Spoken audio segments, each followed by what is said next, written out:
Welcome to the Deep Dive. Today we're jumping back, way back into ancient times.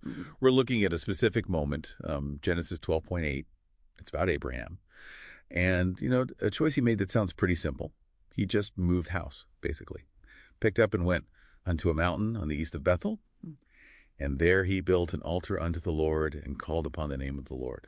Seems straightforward, right? No. But what if there's more to it than just relocating? What can we actually learn from this simple move and build? Yeah, it's fascinating because this really isn't just some, dusty historical note. We're trying to get at the why behind it. What was really driving that choice? And maybe what it tells us, even now, about protecting our own space, our values, the people we care about. So yeah, our mission today is to kind of pull out that core wisdom, see how it might still apply.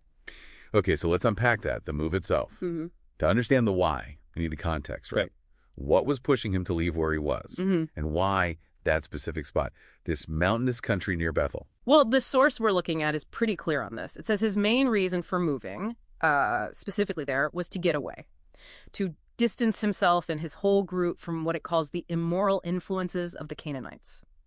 So it wasn't just looking for better grazing land or something. It was a deliberate, proactive move for the welfare of his people, to shield them from influences he saw as harmful to their beliefs, their way of life. Right. So less reaction, more curation, setting up a protective environment. Exactly, like safeguarding, maybe, an early form of it. Okay, so he gets there, sets up this safer space, but then he does something specific. He rears an altar to the Lord and prays.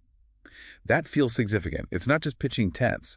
What's the deal with building an altar right there, essentially in his home? Well, yeah, connecting this to the wider context, the source really emphasizes this idea. Having an altar to the Lord in their home was incredibly important. It wasn't just a personal thing. It says that's where prayer and incense would ascend.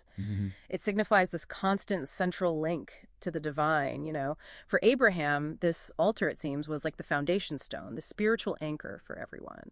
It really shows this idea of intentionally creating a space, a focus point for their core values, their spiritual life.